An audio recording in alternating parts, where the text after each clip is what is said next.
I'm about to show you how to avoid the number one mistake that most people make when starting out their journey in credit and how to set up yourself for success instead. And stick around for the end of this video because I'm also going to be showing the best strategy on how to get approved for a high limit credit card as your first credit card.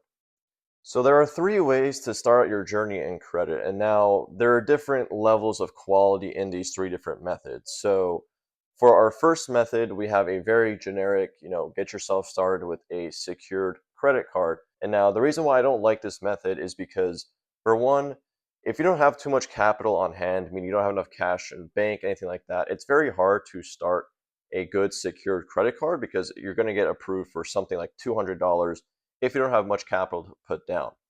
Now, the reason why this is important to know is because if you're going to start with a $200 credit limit secured credit card, eventually 6 months later of on-time payments, it's going to become an unsecured credit card. Now, it won't stay at that $200 credit limit. They're going to give you an increase, but there's obviously a massive cap of what they're going to give you because you did start at a $200 credit limit.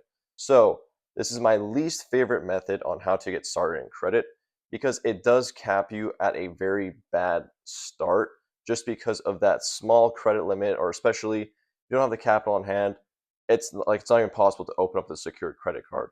So that's one reason why I don't like to start that way.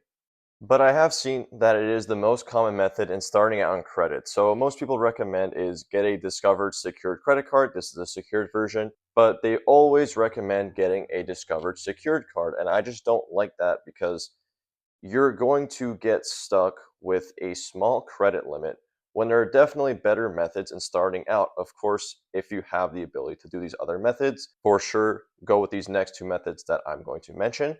But if the secured route is the way you want to go, totally fine. I'm just here to show that there are other ways to get started, and these other methods will get you in a better spot initially. So, for the second method, we're going to be talking about how to apply for an unsecured credit card without having to go through the secured credit card route. So, again, this means your first credit account in your credit report, so nothing prior to that, just your first ever credit card. So, the way you go about this method is you go with the bank that you have a current checking account with. So, let's say, when I was 16 or whenever it was, I opened a Chase checking account. And now, throughout my years until I was 18, 19, whenever I was going to apply for my first credit card, I had money in a Chase checking account. It was growing, declining, using all those things. But now, when you're 18 or 19, whenever you want to apply for your first credit card, whatever age you're at, you can actually apply for an unsecured credit card at the bank that you have a checking account with, as long as you haven't had massive overdrafts and just negative relationship with that bank. You are definitely able to actually apply directly for an unsecured credit card at the bank you have a checking account with. That's actually what I also did myself. So, as an example, when I was 19, I had had a Bank of America checking account for about 3 years since I was 16, and I had about $1,000 in there or something like that. And instead of applying for their Bank of America secured credit card, I actually went and directly applied for their customized cash rewards credit card, which is an unsecured credit card. What ended up happening is they actually instantly approved me for $1,500. I had about $1,000 in the checking account and they approved me for $1,500 directly. So that's a big difference from having to lock hundreds of dollars to open a secured credit card that is only going to cap you at the amount of money that you actually locked with them. Now, the difference of what I did was I had a checking account, which means I can still freely use my money, and they still gave me a very high credit limit. So $1,500 versus something like $200, and the fact that I did not have to lock any money is a huge game changer. And there are plenty of benefits of going through this method, and biggest being you have a higher credit limit, but there's also the factors of unsecured credit cards always have lower interest rates and they have higher reward categories. So, meaning my customized cash reward Bank of America credit card, they actually gave me $300 as a welcome bonus, as well as 3% cash back on the top two categories that I spend the most in. By categories, you mean spend categories like gas, restaurants, groceries, those kinds of things. But that was a massive difference from the Discovered secured credit card as an example, which reward system is a lot worse.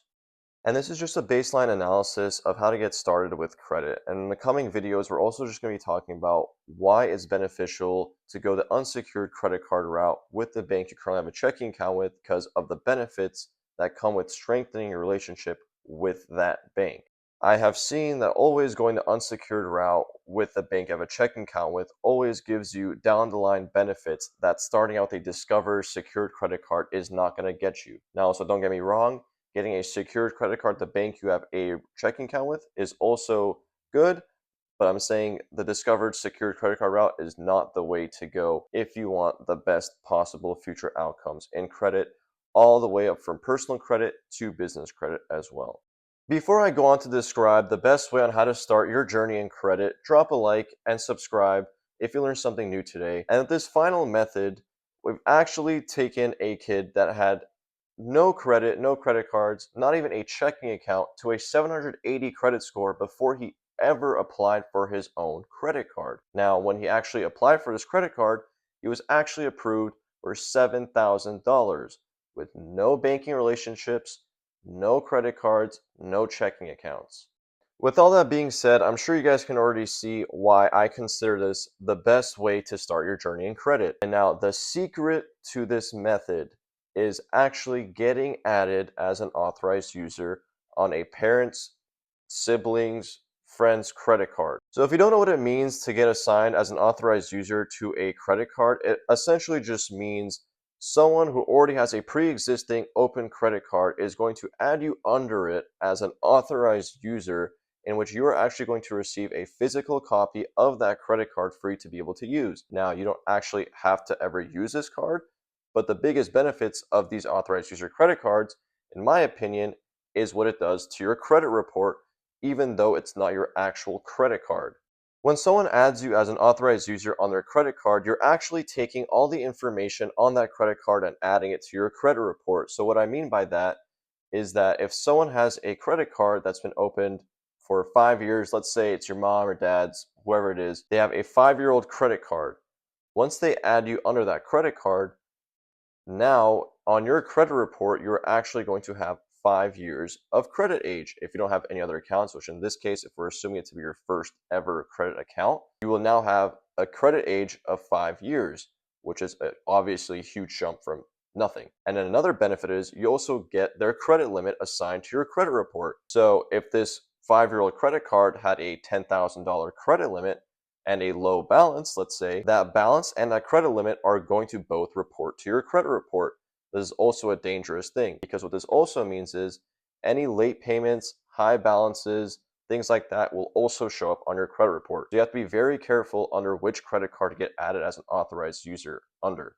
But once you find a good authorized user card to get added under, meaning, high credit limit, high credit age, low balance, that kind of thing, once you get added under it, it is now going to show up on your credit report as a great credit card and a great account that is going to give you a massive bump in your credit score. So especially if you have no prior credit accounts, you're going to get into the high 700 range, which in my previous example of that kid that we took to a 780 credit score before applying for any credit accounts, this was the exact method that we used for him. So he got added as an authorized user under 5 of his dad's credit cards. These credit cards were all above 8 years old, so he was very thankful to have a dad that was really good credit, and they all had higher credit card limits, meaning above $5,000, just because considering how old the cards were, he had a great relationship with the bank. They kept raising up his credit limit.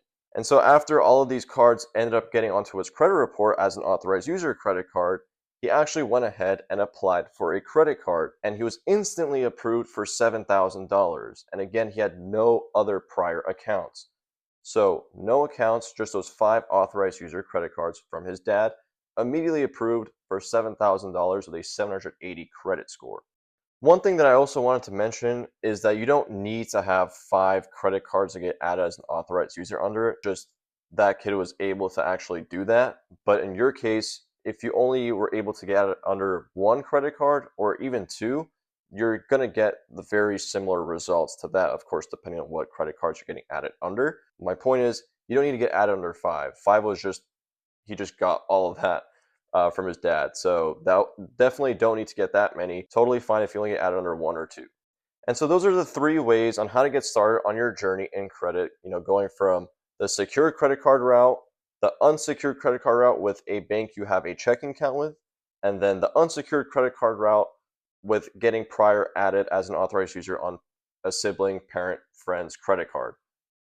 So I hope you guys learned something new today, and in the comments, drop what you were approved for your first credit card, because I'm curious to know what method you went with when you were starting your credit card journey.